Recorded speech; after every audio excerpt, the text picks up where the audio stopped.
Hi, my name is Nidula, and I'm doing this presentation on behalf of my group. The group details are mentioned in the screen, and we are doing this video demonstration for the application that we built for the AWE Electronic Store. So the video will contain three sections. First section will talk about the implementation and the architectural details. Second section will be a complete demo of our application, and the third section will have the workflows for each user. Um, there are some important steps to know. So the application is actually deployed in the link that is provided. This link will be on our submission document and uploaded as a comment on the submission. This link will take a minute or two to load initially when you're loading it. Also, you can run the application if you extract the zip file and run the command python3 run.py. Um, Let's talk about the architecture of the project. We are using layered architecture with MVC principles. We have modules, repositories, services, interfaces, routes, and templates as our core layers. Now let's do a quick overview of our application.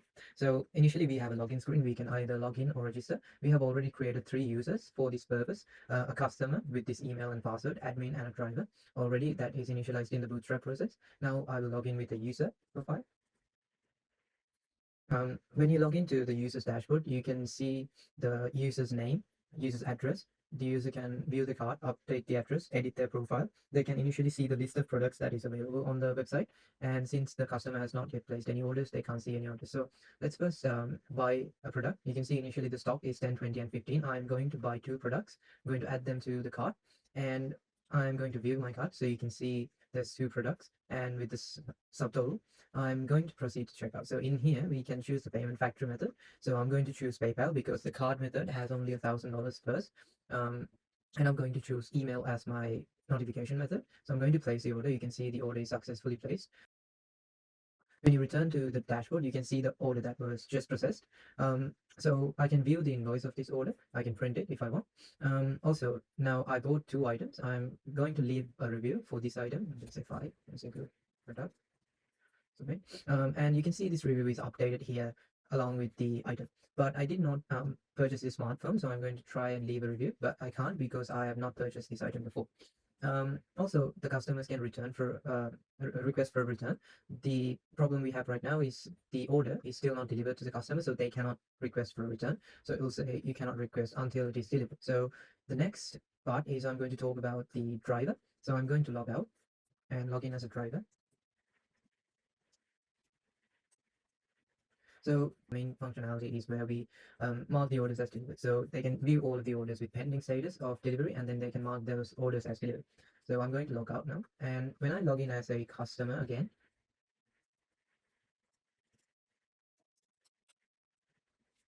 you can see now the status of the order is delivered. So that means we can request for return. So I'm going to say malfunction, and I'm going to submit the return request.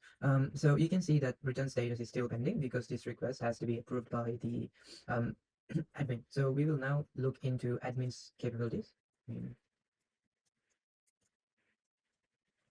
So admin has four main functionalities. He can manage products, view orders, view business statistics, and then manage return requests. So first, I'm going to talk about managing products. So the admin can rename product, add a new product, or make discounts, increase the stock of an existing product. So I'm going to demo adding a new product. So I'm going to say laptop 2, and price will be 1,500 and stock will be 10 initially.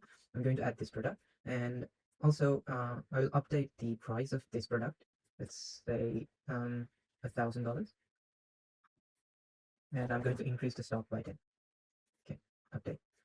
You can see now the prices are updated. I'm going so I will later log into the customer's dashboard once again and show these updated products.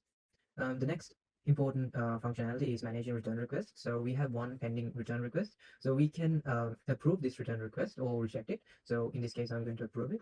So if we go to the business statistics, we can see now, you know, the total refund issued because we returned that order is $1,379.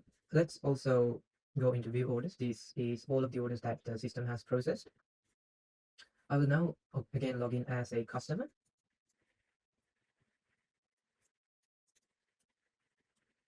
So you can see now this return status is approved. So it's now approved. So I'm going to, and also the new laptop has been added. So I'm going to purchase another product, and what I'm going to do is show how the business statistics works. So I'm going to use PayPal again, but this time I'll use SMS as our notification. So we can see that this order is still pending delivery. So I'm going to log out and log in as an admin. Okay. And if we go to business statistics right now, we can see that the orders total was 1,500. So now that is updated on our business statistics report. Um, okay. Now we will talk about the important workflows for each user. First, we will start with the authentication workflow. First is login. So login has all of its implementation inside this auth routes. So auth routes will contact the authenticator service. The authenticator service has the login and get current user features. So using the service's login feature, we will validate user repository, the user using the user repository by passing the email and the password that is given to us from the UI. Once the user is validated, we will come back to the authenticator, and then using the get current user, we will obtain the object for that user, and then we will call the get role function. This is how we load the necessary dashboard, depending on it's a customer, an admin, or a drive. Customer workflows, purchasing a product. So customer routes are all in this customer routes file. So we're using add to cart, view cart, and checkout functions to mainly deal with order processing. So in the cart service, the customer routes basically contacts the cart service first, and then the cart service forwards its values to order service. This is actually done the other way around. So the order service is actually contacting cart service to get the products that are already in the cart. And once that is done, we will use this order service to contact the notification service, payment factory, and this will basically create a notification method and a payment method to process for the data, process the order. Once that is done, we will use the invoice and the order objects to generate an invoice, set it as the order.invoice value, and once that is done, we will add this order object into the order repository. Once that is done, it will call the statistics service, update its global variables. So business statistics such as the total order amount will be updated. And once that is all done, it will update the product object with by removing the amount of purchased product from the stock. So returning a product. So for this, we will use the return request route in our customer routes. It will first authenticate the user. Once the user is authenticated, it will go to the order repository. From the order repository, we will verify this order is a valid order or not.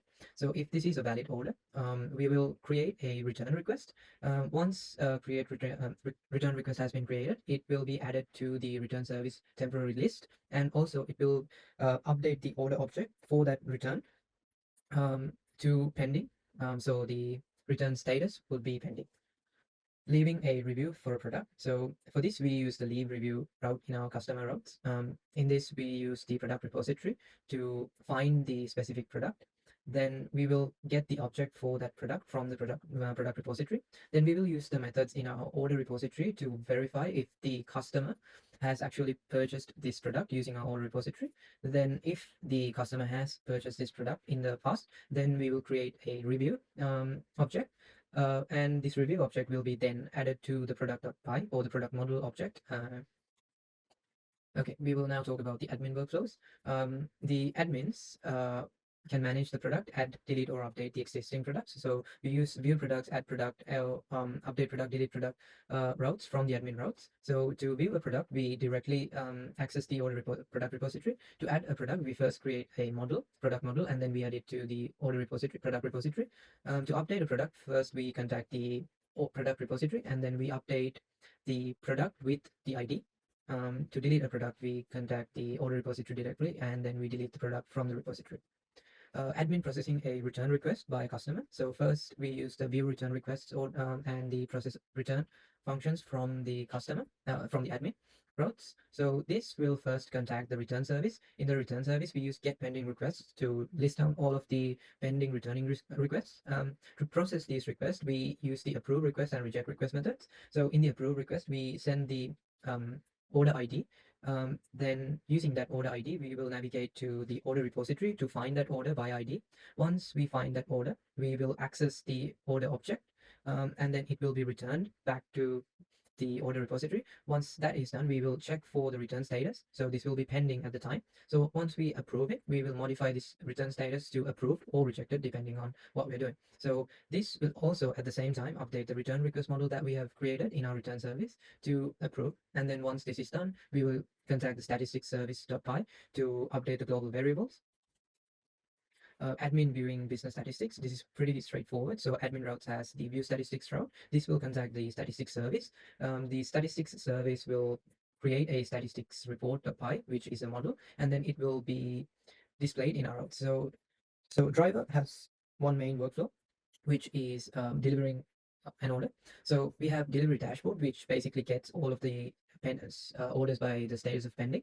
So we have the mark order as delivered. This is the function that we use to access the order repository. And then from the order repository, we access the individual order object. And we use the built-in method mark as delivered to update the status of the delivery as pending to delivered. So this has been all of the implementations of our application. Now I will just simply show you my application in the repository. So we have interfaces, we have models, we have repositories, we have routes and services. We use services to aggregate the logic for complicated functionalities such as return service and order service, where all of it is connected. All of the repositories, the models, and the interfaces are connected in the services. And we use the routes to access these services and the repositories. We're using HTML and basic CSS for the styling.